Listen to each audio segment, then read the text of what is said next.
L'info de ce jeudi 17 octobre vous sera présentée par Florent Clavel. Bonsoir. Bonsoir Pascal, bonsoir à tous. Au sommaire, Le Mans FC, l'association amateur voudrait bien éviter la DH. Après la liquidation judiciaire, son président présentait aujourd'hui son budget à la FFF.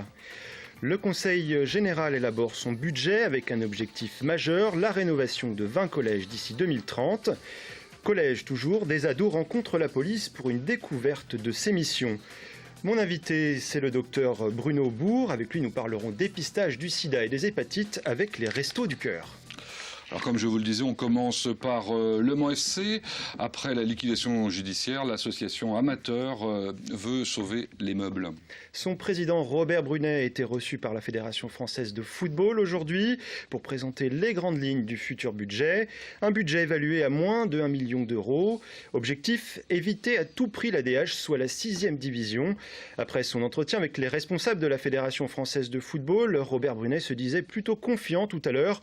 On l'écoute de son retour de Paris au micro de Yannick Morfin.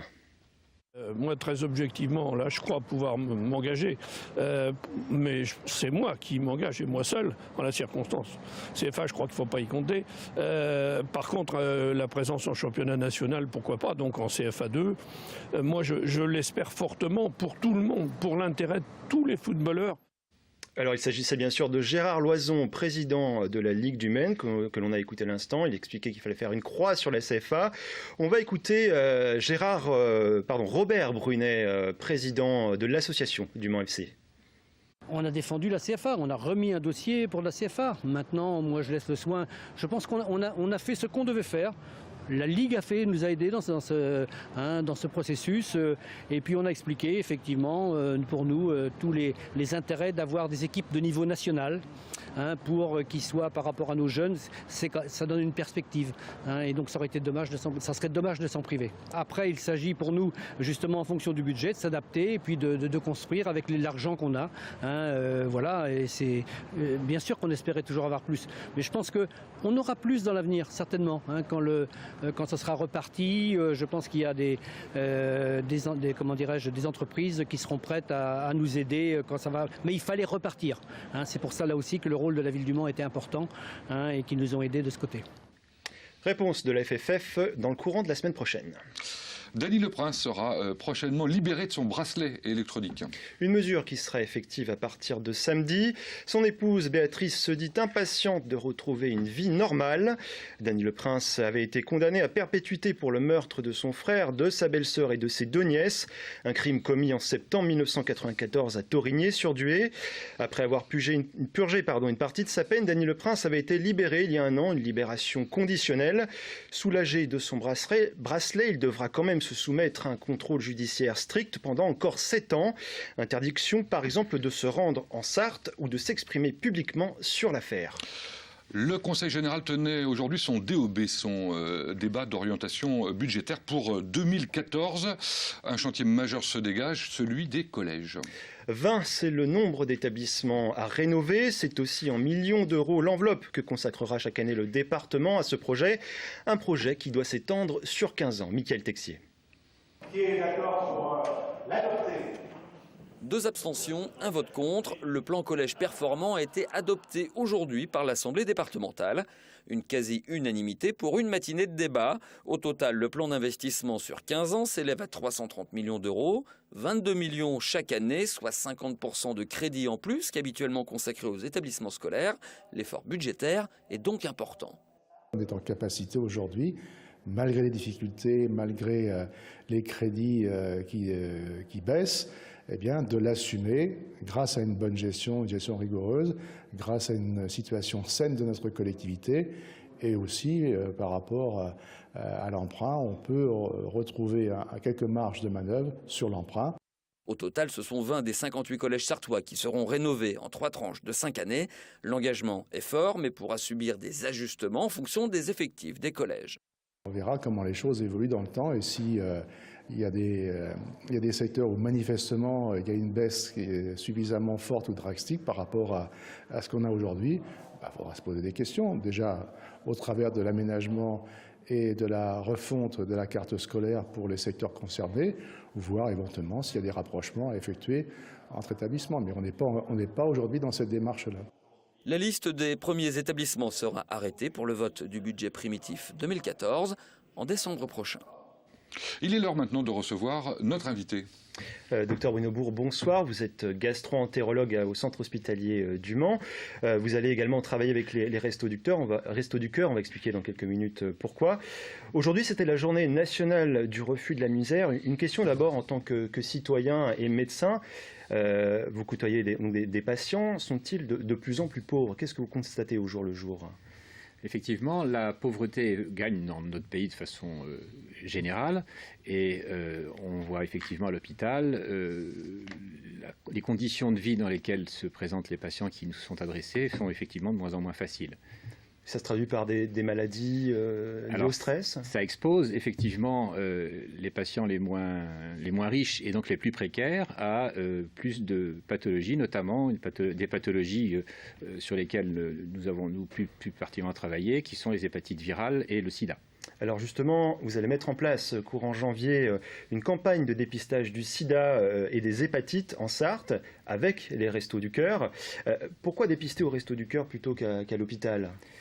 Eh bien bêtement parce que effectivement la population qui va chercher son alimentation au Resto du Cœur est une population précaire et on sait que la précarité peut s'accompagner de plus grandes manifestations de pathologies, notamment un plus grand risque d'infection par les virus en général et notamment le virus de l'hépatite B ou de l'hépatite C ou bien sûr du sida.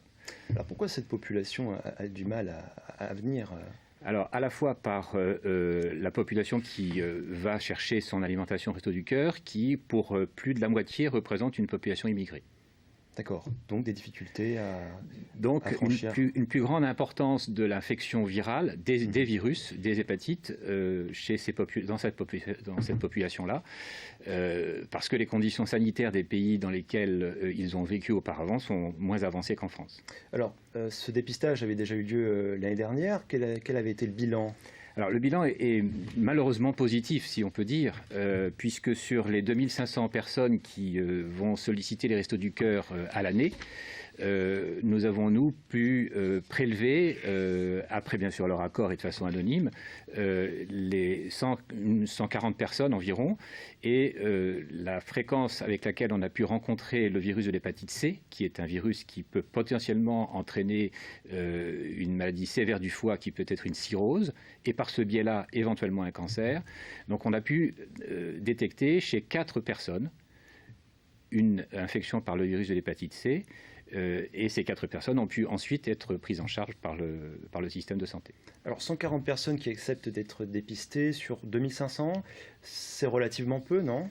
Alors c'est peu, mais c'est beaucoup en termes de résultats effectifs sur le plan du dépistage, puisque quand on compare par rapport aux centres qui accueillent des populations plus précaires encore, qui sont les sans domicile fixe, les toxicomanes éventuellement, on se rend compte que la prévalence, c'est-à-dire la fréquence avec laquelle on trouve l'infection dans cette population des Restos du Cœur est la même que celle que l'on trouve dans les populations encore plus précaires. Concrètement, comment ça va se passer au Restos du Cœur quand vous allez pratiquer ? Alors, l'expérience qu'on en a commence à être un peu établie et les choses vont se passer de la manière très simplement suivante. On va réinformer les bénévoles qui vont donner l'alimentation à ces personnes-là pour que les bénévoles puissent sensibiliser les gens à ce dépistage. Et un seul jour donné, un après-midi, avec 2 infirmières du centre de dépistage anonyme et gratuit de l'hôpital, nous allons nous déplacer dans les différents centres de distribution et faire réaliser par les infirmières, après un interrogatoire simple que je vais mener auprès des personnes qui se prêtent au dépistage, une prise de sang tout simplement. Et 15 jours après, avec les résultats, la même équipe revient dans les mêmes centres de distribution pour rendre individuellement et de façon bien sûr anonyme les résultats aux différentes personnes qui se sont prêtées au dépistage. Donc c'est tout ce qu'il y a de plus rassurant. Merci Bruno Bourg. Je rappelle que si vous voulez faire un don au Resto du Cœur ou devenir bénévole, eh bien c'est possible en appelant l'antenne de Coulennes au 02 43 72 55 96 ou sur www.restoducoeur.org.